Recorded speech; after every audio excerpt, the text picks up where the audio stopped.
पता है एक फेसलेस यूट्यूबर बनने में दिक्कत क्या है? कॉपीराइट। आप जिसकी भी क्लिप यूज करते हैं वो बंदा दूर से स्कोप किए हुए बैठा रहता है। बस यूट्यूब के नियम का रत्ती भर सा भी पालन नहीं हुआ तो सीधा कॉपीराइट। ये बिल्कुल ऐसा है जैसे स्क्विड गेम का पहला game green light red light. तो पर्सनल लाइफ को साइड करते हैं और शुरू करते हैं सुपर मूवीज की अपडेट्स। पहली अपडेट आ रही है कि एमसीयू की जो एक्स-मैन रिबूट वाली फिल्म होने वाली है वो कोई ओरिजिन स्टोरी फॉलो नहीं करेगी। इसका मतलब हो सकता है कि जितने भी एक्स-मैन सुपर हीरोज है वो अंडरग्राउंडेड है, जैसे अंडरग्राउंड हिप हॉप, और शायद सीक्रेट वॉर्स के बाद उन्हें भी स्टैंडर्ड सुपर हीरोज का दर्जा मिल जाएगा।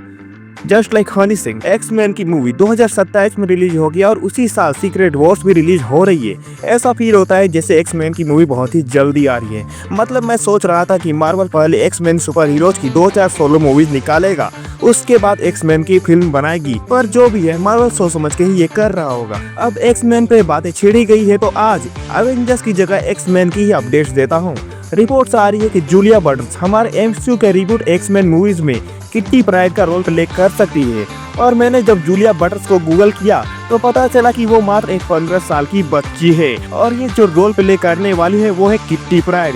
किट्टी प्राइड सबसे कम उम्र में एक्स-मैन ज्वाइन करने वाली सुपर हीरो है और इसे जासूसी टाइप वाली मिशनों में ज्यादा भेजा जाता है क्योंकि उसके पास आत्मा टाइप वाली सुपर पावर होती है।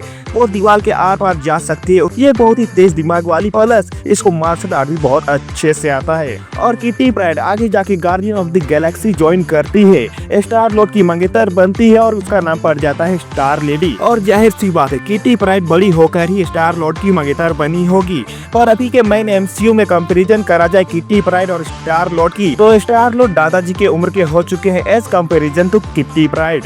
आगे बढ़ते हैं, पुरानी एक्स-मैन मूवीज में बीस्ट प्ले करने वाले निकोलस होल्ट रिटर्न करना चाहते हैं एज बीस्ट।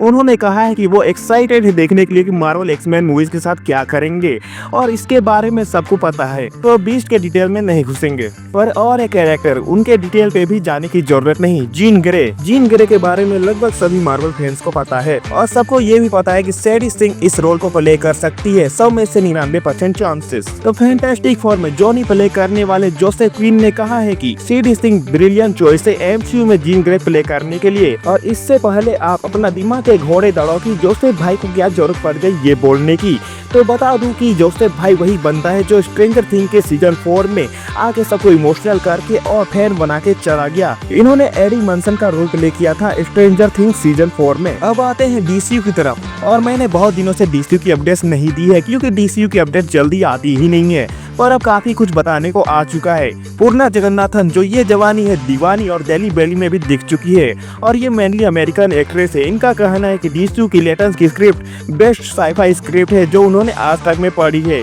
मुझे लगता है उन्हें लोकी की स्क्रिप्ट पढ़नी चाहिए थी, पर लेटेस्ट की स्क्रिप्ट बेस्ट है या नहीं ये तो समय ही बताएगा, मेरा मतलब टाइम से है। और रूमर चल रहा है कि हैरी गुडविन कास्ट हो चुके हैं एज ग्रीन एरो और ये डीसीयू के पीसमेकर सीजन 2 में डेप्थ कैमियो करने वाले हैं। वैसे मुझे ग्रीन एरो हॉकाई की कॉपी लगता है और इसी तरह से देखा जाए तो सेंट्री भी सुपरमैन की कॉपी लगता है। RHS = LHS हो गया। और एक रूमर चल रहा है कि काइट हैरिंगटन मैट रिव्स से बात कर रहे हैं द बैटमैन 2 में हंस प्ले करने के लिए। हंस के बारे में बता दूं कि वो बैटमैन के पैरेलल है, जो खूबियां बैटमैन में है वही सारी खूबियां हंस में भी है। फर्क बस इतना है कि वो एक गलत फैमिली से बिलोंग करता है जिसके कारण वो बुरा है और अपने पैसों और टेक्नोलॉजी और बुद्धि का गलत इस्तेमाल करता है। इसके अलावा वो एक सर्जन भी और भेष बदलने में माहिर है प्लास्टिक सर्जरी से। बाकी जो बैटमैन कर सकता है वो हंस भी कर सकता है। और एक आखिरी रूमर डीसीयू से, रूमर है कि ब्लू बीटल का एनिमेटेड सीरीज 2026 में आ सकता है और एक्सपेक्टेड है कि वो डीसीयू का पार्ट होगा। आपको लग रहा होगा कि वीडियो यही खत्म, तो ऐसा नहीं है। मार्वल और डीसी की तरह हम भी ऐसे वर्ड में कदम रखेंगे। न्यूज आ रही कि डफर ब्रदर्स, जो डफर नहीं बल्कि लेजेंड है, उन्होंने कहा है कि स्ट्रेंजर थिंग्स सीजन 5 ऐसा होगा जैसे 8 ब्लॉकबस्टर मूवीज।